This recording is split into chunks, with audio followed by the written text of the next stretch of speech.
Hey, St. Louis, it's Marlon Whitfield, and you're tuned into the ITV network. And today I have a special guest with me, none other than the owner or founder of Heyday's headquarters, Miss Keisha Mabry. Hey, More, how you doing? Hey, Fred. How you It's doing? good to Welcome to the be here. show. Thanks for having me. Listen, if you don't know this young lady, she's amazing, does a lot of amazing things around the city, and I'm excited to have you on the show. Can you tell us a little bit about what you do and kind of how you got started?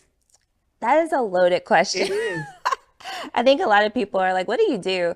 I think at the heart of me, I connect people to people and people to resources. And so everything I do is exactly that. So from founding Heydays, which is a space and place for people to connect, from doing adjunct lecturing, which is a place for people to get connected, to I do Grow with Google, which is it's a program that gives people resources to learn digital marketing to grow their businesses and connect with customers. So again, everything I do is connection. Absolutely. You've been traveling a lot. I've been seeing you all over the place. What are you doing with this travel? It's been a lot, but it's been really cool. So this past week, I actually took a break, which I never do. I went to Lisbon and ran around Portugal for a little bit, which was amazing. I actually want to live there, Fred. I also just got back from South by Southwest, so I did an activation and spoke there with Greater St. Louis Inc., which was really fun. And then I went to New York because I just started a Goldman Sachs fellowship. Where else have I been? I feel like I've been like 2 or 3 other places too, but I'm blanking. Yeah, that's all amazing. So, how did you turn your passion to purpose? Like, how did you actually get started? Yeah, crazy story. So, like when you're in school, especially college, and you're about to graduate, everyone's like, you need to network, right? I hated it. I hated it because it felt very transactional, like I was trying to get something from people. And I hated it because I couldn't remember anyone's name, like nobody's. And so one day I knew I had met this person and their name was just blanking me. And hey, friend just came out of my mouth. And I instantly saw how they lit up. Like I saw that they were like, oh yeah, she still remembers me. And I'm like, ooh, I'm about to use that moving forward. So every time I would forget someone's name, I was just like, friend, hey, friend, hey, friend. So it just caught on. And when I was deciding what I wanted to do with my life after graduation, I said I was going to meet 100 people in 100 days. So you can imagine all the names I forgot. But it really taught me something. It taught me the power of connection, the power of networking. And I really took that with me when I moved to St. Louis. So to build community here, I forced myself to meet 100 people in 100 days. And the rest is kind of history. So from there, people would ask me to speak about networking. I wrote a book about it. I did a TED Talk about it. I started doing adjunct lecturing around it. And then everything else kind of unfolded from there. So that's amazing. I know a lot of times people talk about your net worth is based on your net worth. Is that right? I think I said that right. Yeah. So how transformational has that been for you? Like to be able to force yourself to meet 100 people in 100 days. Like what does that do for you? I mean, it's everything. Like, community is everything. And it's true. Like, we don't love to talk about that fact that, like, knowing people really does help you get into rooms or increases your net worth, but it's crazy real, right? Yeah. When you think about the people in your network, you have a lot of different people, right? You have family, you have friends, but then you also have mentors. And more importantly, you have advocates and sponsors. So advocates and sponsors are people who are saying your name in rooms when you're not physically there, who are opening those doors and windows for you because you can't be everywhere. And so I have a saying, yes, it's so important to spread connection and to plant seeds, but you should also be spreading keys, keys open doors, keys open windows. And so spreading those keys for me is a matter of constantly putting myself out there so that I not only meet people, but I create opportunities for people to meet me. No, that's awesome. That's awesome. So even with you said something that kind of jumped out at me. You talked about you not being able to remember people's names, but also that you felt like you were always trying to get something from people. What's the proper way to network and connect with people where you're not feeling like I'm just trying to get something out of it?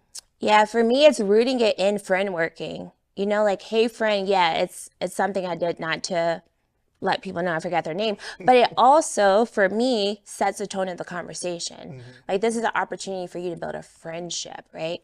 And with friendships, we center that person first before getting something from them. So just by saying friend, it just puts me in the right framework and in the right mindset. And then the other thing I have is a rule. So my rule is before I ask anyone for anything, I have to give them at least three things, some type of value. Like something from me has to add value to them. And if I don't have a way to add value to them yet, then I'll wait on asking. So it's like give before you get, and then people should hear your name or see your face at least three times before you ask for anything. Awesome. Where'd you get this from? Where did this come from? I think I got bars. You know, do you see how this rhymed? That's really where it came from. Is like me setting these frameworks for myself and how I operate. And the way to remember them is through rhyming, right? And I used to freestyle back in Oh, wait a Missouri. minute. You I got even had my freestyle journal at home. What was your name? Do you have a rapper name? You know, I didn't have a rapper name, so that's why I never made it big because I That's couldn't why. think, you know, that's why I couldn't think of a rapper name. But seriously, it's like I want to move and shake with intention. And for me, that's a matter of creating frameworks for the way I move and shake. That is awesome. So what's on the horizon for you? What do you have planned? Because again, I know you're traveling. I know you're talking about networking. What's on the horizon for you? I don't know. It's so weird. I launched Heydays a year ago, which is crazy. It feels like it was, you know, like Yeah, yeah. two to 5 years ago.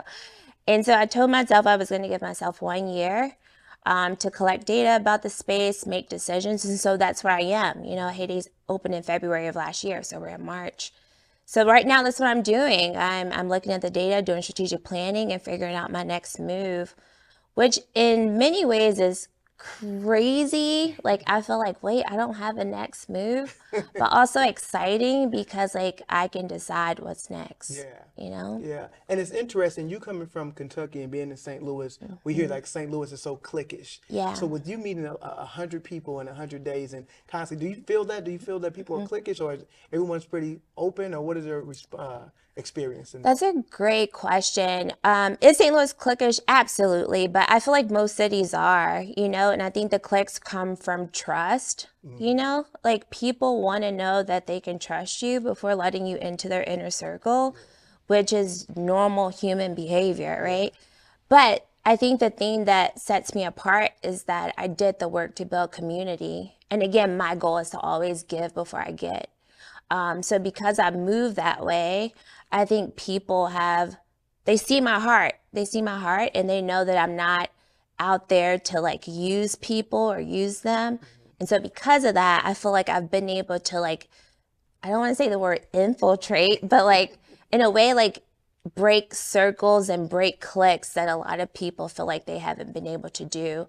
I think St. Louis has embraced me in a way that even locals don't get, but it's because I did the work to build community, in my opinion. Man, I love that. I love that. So again, I appreciate you sharing this knowledge, and even again, people from St. Louis understanding that you show your heart. You can meet Yeah, a lot of different people, and just get out there and be genuine about what you're doing. I absolutely. absolutely appreciate you joining the show and dropping these Thank you, jewels. Fred. You guys keep it locked right here on the ITV network.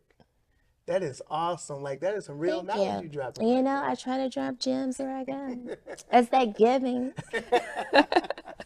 That is awesome. I appreciate you. We got to talk more about the building. 'Cause I'm interested. Like Yeah, absolutely. and sharing some of the data that you've been using.